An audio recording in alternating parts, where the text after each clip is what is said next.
안녕하세요, 캣토입니다. 이번 시간에는 성별과 연령대에 따른 몸의 비율과 캐릭터의 비율에 대해서 알아보도록 하겠습니다. 그림을 그리다 보면 왠지 모르게 몸이 엉성해 보이거나 길거나 짧아 보이는데 어떻게 고쳐야 할지 몰라서 당황할 때가 있습니다. 몸의 비율을 그리는 데 있어서 기준이 정해져 있다면 어색하다고 느낄 때 수정도 용이하고 비율을 늘리거나 줄이는 등 다양한 바리에이션으로도 그릴 수가 있을 거예요. 자주 이런 일을 겪죠. 뭔가 엉성한데 어떻게 고쳐야 할지 모르시는 거죠. 그래서 그것을 알기 위해서 저희는 비율을 공부해야 합니다. 인체 비율의 기준을 알고 있으면 원하는 비율로 안정적이게 수정이 가능하고요. 그리고 이제 이 캐릭터들을 보면 일반적인 비율 같지는 않죠. 이 캐릭터의 경우는 목과 몸, 그리고 팔과 다리 등이 긴 체형이고요. 이 캐릭터의 경우는 목과 몸, 팔, 다리 등이 짧은 체형입니다. 기준이 되는 인체보다 더 길거나 짧게 된 거죠. 이렇게 몸의 비율을 극단적으로 조정하면서 색다른 느낌을 줄 수 있습니다. 이제 이런 변형이 가능하려면 먼저 기준이 잘 잡혀 있어야 하는 것이죠. 자, 그러면 저희는 먼저 실사 비율을 알아야 합니다. 성인 남성의 몸 비율부터 알아볼게요. 머리, 턱에서 정수리까지의 길이를 1이라고 할 때 팔등신의 길이가 가장 이상적이라고 할 수 있습니다. 이 등신을 재는 법은 발목에서 재는 경우도 있고요. 발 뒤꿈치에서 재는 경우도 있습니다. 발목에서 재는 경우는 조금 더 등신 비율이 길어지겠죠? 저는 이 강의에서는 발끝을 기준으로 잴 겁니다. 이렇게 이상적인 비율을 알아두면 변형을 해서 캐릭터성을 주기도 수월할 거예요. 이 다음은 이상적인 인체 비율입니다. 한번 재볼게요. 자, 이렇게 재면 총 8등신으로 나오게 되는데요. 이걸 기준으로 각 부분이 어디에 위치하는지 한번 알아보도록 하겠습니다. 가장 먼저 턱에서 정수리까지 이었으니 이 첫 번째 등신 비율은 턱 쪽에서 위치하겠죠. 그 다음 2등신은 젖꼭지 라인에 위치합니다. 3등신은 배꼽 라인에 위치하고요. 그리고 4등신은 가랑이 라인에 위치하게 됩니다. 손목은 가랑이의 라인에서 시작하고요. 손가락은 허벅지 중간쯤에서 끝나면 이상적입니다. 그리고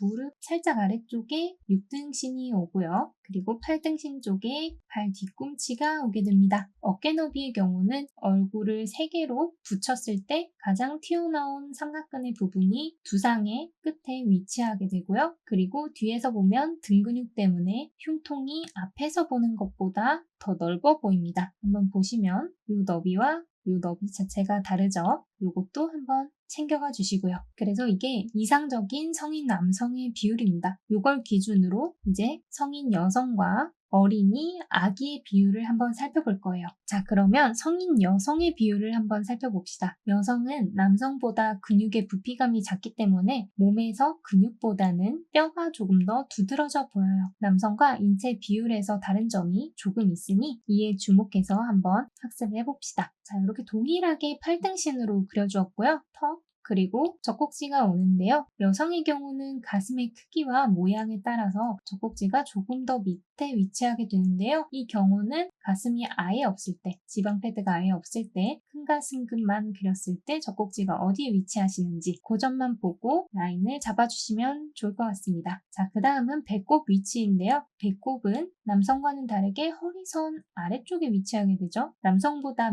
허리선의 밑에 위치하게 됩니다. 가랑이도 조금 더 남성보다 아래쪽에 오는 경우가 있고요. 그리고 팔꿈치는 허리선, 손목은 가랑이의 라인에서 시작하고 손가락은 허벅지 중간쯤에서 끝나면 이상적입니다. 그리고 무릎 끝나는 지점에 6등신이 잡히고요. 그 다음 발목 혹은 발뒤꿈치가 8등신 라인에 오게 됩니다. 어깨 너비는 머리를 가로로 2개를 놓았을 때 이 길이보다 약간 좁다고 봐주시면 좋을 것 같고요. 그리고 승모근 부피가 작아서 완만한 곡선 어깨 라인을 갖게 됩니다. 그리고 7번 경추가 목 뒤에서 살짝 튀어나와 보이죠. 남성도 이게 튀어나와 있지만 여성의 경우는 뼈가 더 도드라지기 때문에 더 잘 관찰된다는 특징이 있습니다. 그리고 동일하게 뒤에서 보면 등 근육 때문에 흉통이 앞에서 보는 것보다 더 넓어 보인다는 특징이 있죠. 그래서 이제 이런 등신 비율의 여성의 몸 비율이 나오게 되는 것입니다. 다음은 어린이의 비율입니다. 2차 성징 전 어린이는 남녀 간의 골격 차이가 거의 없습니다. 자, 그러면 한번 살펴볼까요? 어린이의 경우에는 총 6등신 정도의 비율을 가지고요. 턱, 그리고 1.7등신쯤에 젖꼭지 라인이 위치합니다. 그리고 한 2.5등신쯤에 배꼽 라인이 오게 되죠. 가랑이는 3.2등신쯤에 위치하게 됩니다. 무릎은 4.6등신쯤에 위치하게 되죠. 그리고 6등신 쪽에 이제 발 뒤꿈치가 오게 됩니다. 성인이랑 비교해 봤을 때는 다 조금씩 올라가는 경향을 보여요. 성인의 경우에는 젖꼭지가 한 2등신쯤에 위치했는데 1.7등신쯤으로 올라왔고요. 배꼽도 성인의 경우에는 3등신에 위치했는데 2.5등신에 위치하고 있고, 가랑이는 4등신이었는데 어린이의 경우에는 3.2등신으로 올라온 것을 볼 수가 있습니다. 이제 이런 특징이 있고요. 이제 이렇게 보이겠죠? 그 다음은 아기의 비율입니다. 아기는 4등신의 비율을 가져요. 2살 이후부터는 4등신을 벗어나서 점점 성장하게 됩니다. 이렇게 총 4등신의 비율을 가지게 되고요. 젖꼭지는 한 1.3등신쯤에 옵니다. 배꼽은 2등신쯤에 오고요. 가랑이는 한 2.6등신쯤 오겠죠? 무릎은 한 3등신, 3.1등신 이쯤에 옵니다. 그리고 이제 발 뒤꿈치가 4등신 라인에 오죠. 아기의 뼈 구조는 성인과는 약간의 차이점이 있습니다. 어른과 달리 머리뼈들이 합쳐지지 않고 물렁물렁한 대천문이라는 부분이 있죠. 이는 커지는 뇌를 담기 위함이고요. 또 아기는 체온 유지, 장기와 뼈 보호 등을 위해 몸에 지방이 많습니다. 특히 뼈가 덜 자랐기 때문에 그 빈 부분을 지방이 채워주며 보호를 하고 있죠. 이 지방들이 주름을 형성한다고 봐주시면 좋을 것 같습니다. 아기들 보면 그 미쉐린 타이어 느낌으로 이렇게 올록볼록 하잖아요. 그 부분이 아직 뼈가 덜 자랐기 때문에 지방이 지탱을 해주고 있어서 이렇게 보들보들하고 곡선 라인이 두드러지는 몸이 됩니다. 손도 마찬가지고요. 그래서 그리드를 그려보면 이렇게 볼록했다가 쏙 들어왔다가 다시 이렇게 볼록볼록한 모양을 띠죠. 성인과 어린아이의 손을 봤을 때 라인은 이렇게 그려지고요. 뼈를 보면 이제 아기의 손 같은 경우는 뼈가 이렇게 다 떨어져 있고 그 사이사이를 지방이 메꾸고 있습니다. 그래서 조금 더 동글동글한 비율을 가지겠죠.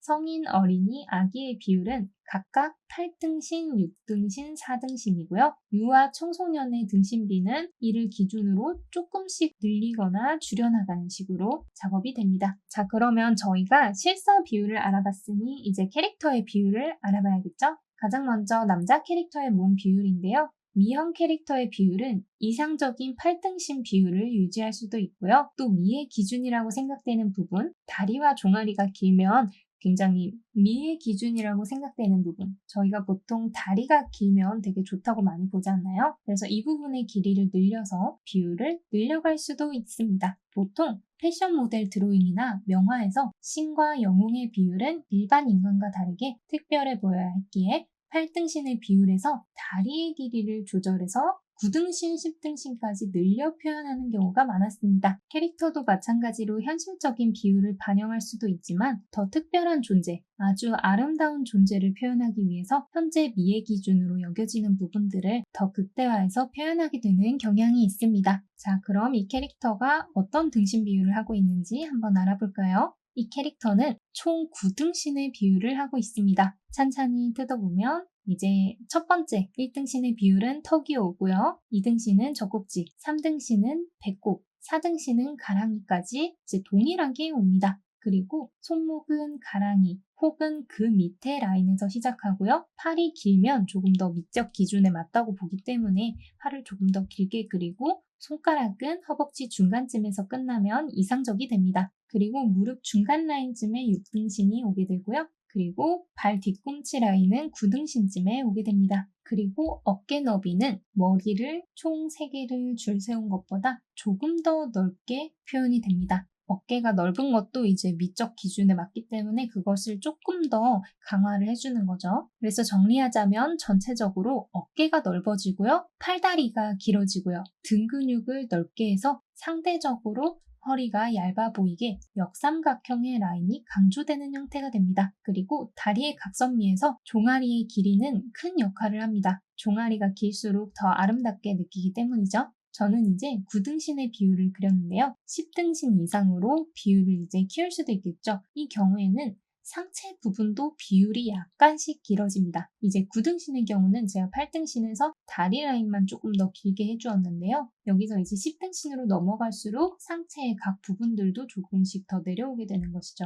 그렇게 해서 이제 이런 캐릭터가 완성이 됩니다. 여성의 경우도 남성과 비슷하게 각 성별에서 느낄 수 있는 매력적인 요소를 극대화한 형태로 표현이 됩니다. 동안 얼굴 비율, 근육이나 뼈, 지방이 만들어내는 큰 곡선과 긴 팔다리는 성별을 가리지 않고 매력 포인트가 됩니다. 남성의 경우는 등 근육과 허리의 크기 대비로 인해 매력이 만들어진다면 여성의 경우는 허리와 골반의 크기 대비로 인한 매력을 만들 수가 있게 됩니다. 그래서 남성의 경우는 역삼각형 라인, 이렇게 쏙 들어왔다가 나가는 라인, 그리고 여성의 경우는 이 골반으로 인해서 만들어지는 이 삼각형 라인이 매력 포인트가 되겠죠. 자, 그러면 한번 여성 캐릭터도 비율을 한번 살펴볼게요. 총 9등신으로 그려주었고요. 턱, 그리고 젖꼭지 라인은 비슷하게 내려옵니다. 여성의 경우는 이전에 말했듯이 가슴의 크기와 모양에 따라 젖꼭지가 조금 더 밑에 위치하게 됩니다. 그리고 배꼽 라인도 그려주었어요. 배꼽은 남성보다 밑, 허리선의 밑에 위치합니다. 그리고 가랑이 라인은 조금 더 높이 잡아주었어요. 4등신 라인을 잡아주었고요. 저는 이제 가랑이를 4등신 라인을 잡아주었지만 기존 여성 신체처럼 살짝 밑에 오기도 하고요. 긴 다리를 위해서 조금 올려서 4등신을 맞추기도 합니다. 등신 비율이 작아질수록 긴 다리 길이를 유지하기 위해서 상체 길이를 줄여나가서 4등신이 채 안 되게 그려지기도 합니다. 그리고 손목의 경우는 가랑이 혹은 그 밑에 라인에서 시작하고요. 손가락은 허벅지 중간쯤에서 끝나면 이상적이 됩니다. 물론 다리가 더 길어지면 길어질수록 허벅지 중간 라인까지 내려오기는 조금 힘들어질 수도 있겠죠. 그리고 어깨 너비의 경우는 비슷하게 머리 2개의 길이보다 좁게 됩니다. 무릎은 한 6등신 라인에 무릎의 중간쯤이 오게 되고요. 발 뒤꿈치 라인이 9등신 라인에 오게 됩니다. 전체적으로 팔다리가 길어지고요. 허리는 더 잘록하고 골반은 크게 표현이 됩니다. 가슴은 일반적인 사람보다 훨씬 크게 표현되기도 하고요. 그렇게 해서 이제 이런